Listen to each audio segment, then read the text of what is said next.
కథారమణీయం కార్యక్రమానికి సుస్వాగతం. మీరు మెచ్చే కథలు, నవలలు ఈ కార్యక్రమం ద్వారా వినిపిస్తున్నది బంధకవి రమణ. ఈరోజు మీరు వినబోయే కథ పెళ్లి చూపులు. రచన శ్రీ బంధకవి రమణ. పొద్దున్నే సెల్ ఫోన్ మోతతో నిద్ర నుంచి మెలకు వచ్చింది. కళ్ళు నులుముకుని ఎవరా అని చూశాను. ఇంకెవరు? సీతాపతి బావే. ఏం బావా, పొద్దున్న నిద్ర లేపో, ఏంటి సంగతి అన్నాను. నాలాంటి రిటైర్డ్ వాళ్ళకి ఏముంటాయి, గుండెల మీద కుంపటి దించుకోవటం ఎలా అన్న ఆలోచన తప్ప అన్నాడు బావ కొంచెం నిస్పృహగా. సీతాపతి బావ మా మేనమామ కొడుకు. నాకంటే వయసులో 2-3 ఏళ్ళు పెద్ద. అతని భార్య జానకమ్మ 3 ఏళ్ల క్రితం స్వర్గస్థురాలైంది. కొడుకు రాఘవుడితో కలిసి తన సొంత 3 బెడ్రూమ్ ఫ్లాట్లో ఉంటున్నాడు. మన రాఘవుడి పెళ్లి గురించేగా, కళ్యాణ గడియలు వస్తే పెళ్ళి అదే అవుతుంది. సంబంధాలు చూస్తూనే ఉన్నావుగా. అన్నట్టు మన విజయవాడ సంబంధం సంగతి ఏమైంది? షరా మామూలే. మొదటి 2 లెవెల్ ఇంటర్వ్యూస్ బాగానే జరిగాయి. గ్రూప్ డిస్కషన్లోనే దెబ్బ కొట్టింది. మనవాడు వెళ్ళింది ఉద్యోగ ఇంటర్వ్యూకా లేక పెళ్లి చూపులకా? నాకు అర్థం కాక అడిగాను. నువ్వు మరీ ఇంత వెనకబడి ఉంటావు అనుకోలేదు. సమాజం భావ స్వాతంత్ర పరంగాను సాంకేతికంగాను ఎంత ఎదిగిందో నీకు బొత్తిగా తెలిసినట్లేదో మై డియర్ వెంకటేశం. 11-1లో అమ్మాయి అబ్బాయి చాట్ చేసుకుని కొన్ని విషయాలు టిక్ పెట్టుకుంటారు. అది క్లియర్ అయితే అబ్బాయి అమ్మాయి ఏదో పబ్లోనో రెస్టారెంట్లోనో అన్నట్టు ఈ మధ్య ఏవో మైక్రో బ్రోవరీస్ట వాటిలో కలుసుకుని జీవితంలోని ముఖ్యాంశాలపై ఒక అవగాహనకు వస్తారు. ముఖ్యాంశాలంటే ఏమిటో అడిగాను. ఏ రకం తిండంటే ఇష్టమో, ఏ రెస్టారెంట్లు ఇష్టమో, టీవీలో ఏ భాష సీరియళ్ళు చూస్తారో, ఇప్పుడు ఎన్నో సీజన్లో ఉన్నారో, అభిమాన నటీనటులు ఎవరో, ఎన్నింటికి లేచి ఎన్నింటికి పడుకుంటారో, ఇలాంటి అతి ముఖ్యమైన విషయాలపై ఒక అవగాహనకు వస్తారు. దాని తర్వాత గ్రూప్ డిస్కషన్ అన్నమాట. ఏమిటి, అబ్బాయి పెళ్ళి అంటే ఇంత తతంగమా? ఆశ్చర్యపోవడం నా వంతైంది. మరి గ్రూప్ డిస్కషన్ అంటే అడిగాను వెర్రిమొహం వేసుకుని. ఏముంది, వాళ్ళ వైపు వాళ్ళు మేము జూమ్ కాల్ మీటింగ్లో జాయిన్ అవుతాం. మాట్లాడుకోవాల్సిన 4 మాట్లాడుకుంటాం. అంటే మన టైంలో మనం ఆడపెళ్లి వారింటికి దర్జాగా వెళితే వాళ్ళు మనల్ని మర్యాద చేసి తినటానికి చక్కగా మైసూరు పాకాలు, బందర్ లడ్డూలు, జంతికలు వగైరా పెట్టి చక్కటి కాఫీ ఇచ్చేవారు. పిల్లను అలంకరించి తీసుకుని వచ్చి చాపపై కూర్చోబెట్టేవారు. మన పెద్దవాళ్ళు, ఏమ్మా నీకు వంటొచ్చా, సంగీతం వచ్చా అని అడిగితే సిగ్గుతో తలూపేది. ఇప్పుడు అలా కాదన్నమాట. ఆపే, నీ బూజు పట్టిన కలలో నువ్వును. అలాంటి ఐడియాలు ఉన్నాయని తెలిస్తే చీపురు తిరగేస్తారు. జూమ్ కాల్లో మన వాడిని వాడి శల్య పరీక్షలు చేసి యక్ష ప్రశ్నలు వేశారు. మనవాడు ఏదో కొంతవరకు నెట్టుకొచ్చాడనుకో, అప్పుడే ఈ దిక్కుమాలిన ప్యాకేజీలు కూడా వచ్చింది. ఏం ప్యాకేజీలు? అమెజాన్ డెలివరీ ప్యాకేజీలా అడిగాను అయోమయంగా. నా తలకాయ. అదేనయ్యా, జీతబత్యాలు. ఇప్పుడు అందరూ వాటిని ప్యాకేజీలు అంటారు. మనవాడి ప్యాకేజీ 12 లక్షలని చెప్పాం. వాళ్ళ అమ్మాయిది 10 లక్షలట. అందుకే కనీసం 20 నుండి 25 లక్షల మధ్యలో చూస్తున్నట్ట. వాళ్ళ తాలూకా జూమ్ సభ్యులందరూ పెదవి విరిచారు. దాంతో మనం లాగౌట్ అయ్యాం అన్నాడు బావ నీరసంగా. ఇది ఎక్కడి కలికాలం? మన కాలంలో ఆడపిల్లల పెళ్ళికి ఇలాగే కట్నాల పాట దగ్గర ఆడపెళ్లి వారు తోగలేకపోతే మగపెళ్లి వారు కండువాలు దులుపుకుని లేచి చక్కపోయి పక్క వీధిలో మరో ఇంట్లో మైసూరు పాకాలో మినపసున్నులో తింటూ మరో పాట మొదలెట్టేవారు. అవునులే, ఇప్పుడు వీళ్ళ పని జంబలక్కడి పంబ అయినట్టుంది. నీకేం బాబు, ఎన్ని విసురులైనా వేస్తావు. మీ పిల్లలు ప్రేమ పెళ్ళిళ్ళు చేసుకున్నారు కాబట్టి కడుపు నిండిన బేరంలా నూతిలో కప్పలా కూర్చున్నావు. మా బాధలు మావి అన్నాడు నొచ్చుకుంటూ. సారీ బావా, ఏదో సరదా కన్నాను. ఏమిటి, 12 లక్షలు సరిపోవా? దానికోసం బంగారం లాంటి పిల్లాన్ని వదులుకుంటారా? అంత గొప్ప ప్యాకేజీలే కావాలనుకుంటే అమెరికాలో గూగుల్ కంపెనీ అధికారి బంగారు రచ్చయ్యనో, మాక్రోహార్డ్ కంపెనీ గిల్బేట్స్నో ప్రయత్నించుకోమను అన్నాను ఒళ్ళుమండి. అయినా అంత మంచి సాఫ్ట్వేర్ ఉద్యోగం వెలగబడుతూ మనవాడు ఆఫీసులో ఏ చక్కటి చుక్కనో ప్రేమ ముగ్గులో దించలేకపోయాడా? మళ్ళీ పొద్దుస్తమానం టీవీలో చూసేది ప్రేమ సినిమాలు సీరియల్సే కదా అన్నాను. 3 ఏళ్ల నుండి ఆఫీసు మొహం చూసి ఎరగడాయే. మనిషి నీడ కూడా చూడకుండా ప్రేమ దోమ ఎక్కడ పుట్టుకొస్తుంది బావా? రోజు వాడు చూసేది నన్ను, మా పని మనిషి నూకాలని, అంతేగా. ఈ దిక్కుమాలిన వర్క్ ఫ్రమ్ హోమ్ వచ్చాక అసలు వీళ్ళు ఉద్యోగం చేస్తున్న ఫీలింగే ఉండటం లేదు.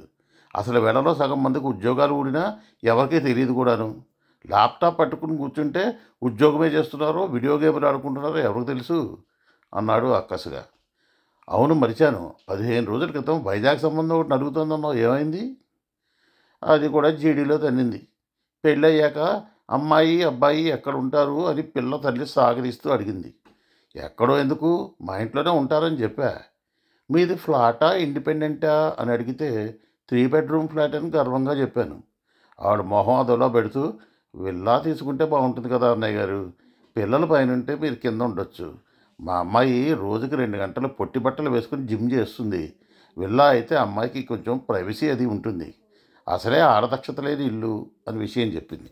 ఇప్పుడు విల్లా అంటే కష్టమండి అని చెబితే వాళ్ళ ఏరియాలోనే జస్ట్ 1,50,00,000కి డూప్లెక్స్ ఉందని వాళ్ళు మాట్లాడి పెట్టగలరని కూడా చెప్పింది. నేను నమస్కారం పెట్టి లాగౌట్ చేశా అని ఆయాసపడుతూ చెప్పాడు. ఇంకే పిల్లతో పాటు విల్లా కూడా వచ్చేది మీకు. ఒప్పేసుకోవాల్సింది బావా పెళ్ళికి అన్నాను నవ్వుతూ.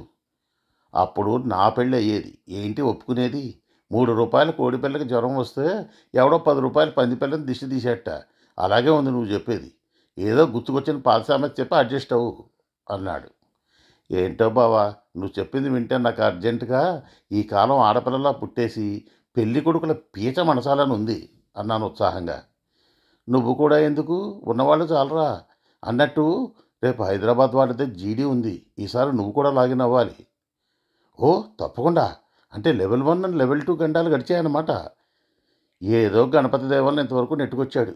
ఈ గండం కూడా గట్టెక్కితే స్వామికి 108 ఉండ్రాళ్ళు పోయిస్తానని మొక్కుకున్నాను. జూమ్ లింక్ పంపుతాడు మన రాఘవుడు. రేపు ఉదయం 11 గంటలకు మర్చిపోకుండా లాగిన్ చేయి. నువ్వు ఇందాక గుండెల మీద కుంపడంటే ఏదో నవ్వుకున్నాను కానీ బావా, ఇవన్నీ వింటే అసలు ఈ కాలం మగపిల్లలకు పెళ్ళిళ్ళు అవ్వడం గగనంలా ఉందే అని విస్తుపోయాను. ఇంకా ఏం చూసావు బావా, మొన్న మన భాస్కరం బాబాయ్ ఆఖరబ్బాయిని లెవెల్ 1లో పిల్ల నీతో పాటు లగేజ్ కూడా వస్తుందా అని అడిగిందిట. మన వెర్రి వెంగళప్ప సిగ్గుపడుతూ మంచాలు, బీరువాలు, ఫ్రిడ్జు, ఏసీలు కొనిపెట్టాను. అవి ఎంచక్క నాతో పాటే వస్తాయి అన్నాడుట. ఆ పిల్ల కిసుక్కుని నవ్వి లగేజ్ అంటే మీ పేరెంట్స్ అయ్యా బాబు అందిట. వాడు వెర్రిమోహం వేసి ఆ వస్తారు అన్నాడట. నాకు ఏ లగేజీ వెంట రావడం ఇష్టం లేదు, నువ్వు వేరే దారి చూసుకో అని పక్కనున్న గ్లాస్ పగలగొట్టి మరీ చెప్పిందిట. ఇది ఎక్కడగా ఇచ్చాం బావా?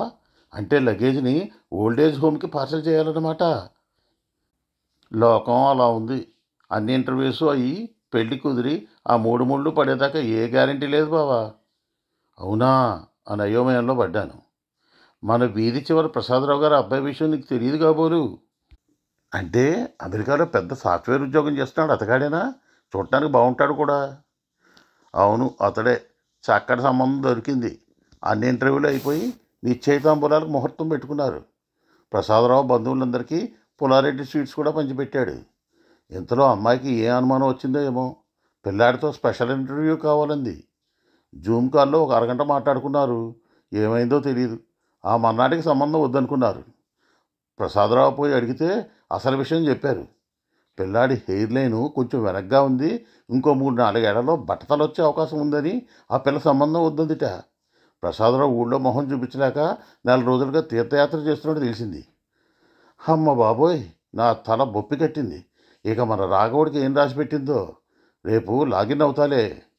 అసలు నేను నా ఐప్యాడ్ పట్టుకుని మీ ఇంటికే 10:30 కల్లా వచ్చేస్తా. అక్కడే నువ్వు నేను రాఘవుడు కలిసి లాగిన్ అవుదాం.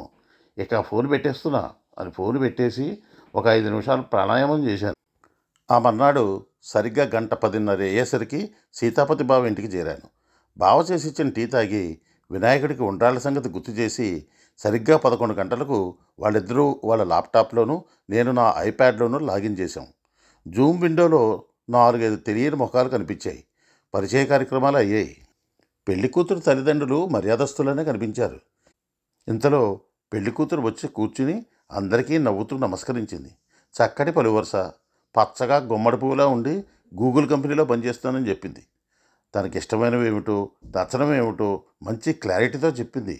తనకి బయట తిండి అలవాట్లేదని, ఏదైనా ఇంట్లో చేసిందే తింటానని, కానీ తనకి కాబోయే భర్త తనకి నచ్చినవి తినడానికి తనకేమీ అభ్యంతరం లేదని చెప్పింది. తనకి వంట చేయటం రాదని, వంటగదిలో అడుగు పెట్టనని ఖచ్చితంగా చెప్పింది. నేను అయోమయంగా బావకేసి రాఘవుడికేసి చూశాను. బావ తాము వంట మనిషిని పెట్టుకుంటామని, అంతగా అయితే వారి ఇంటికి దగ్గరగానే ఈ మధ్య కాకినాడ సుబ్బయ్య గారు హోటల్ కూడా తెరిచారని హడావిడిగా చెప్పాడు. సంబంధం తప్పిపోతుందేమో అని భావభయం బావది. రాఘవుడు నిశ్చింతగా ఉన్నాడు. వాడికేం పోయింది? వాడికి ఎప్పుడు స్విగ్గీ జొమాటోలో తెప్పించుకుని హోటల్ తింటమే ఇష్టం. మొత్తానికి అందరికీ అన్ని అంగీకారం అయ్యాక ఇక తాంబూలాలు పుచ్చుకుందామని నిర్ణయించుకున్నారు. బావ కొంచెం పక్కకు వెళ్ళి కళ్ళలో ఆనంద బాష్పాలు తుడుచుకుని వినాయకుడికి ఒక దండం పెట్టుకుని వచ్చాడు. అమ్మాయి నవ్వుతూ అందరికీ సీ యూ గాయ్స్ అని చెప్పి వెళ్ళిపోయింది. జూమ్ కాల్ లాగౌట్ చేశాం.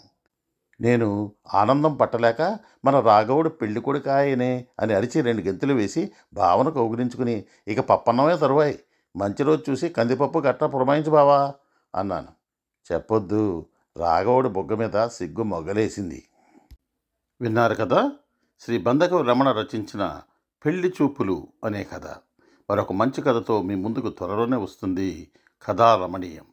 అంతవరకు సెలవు.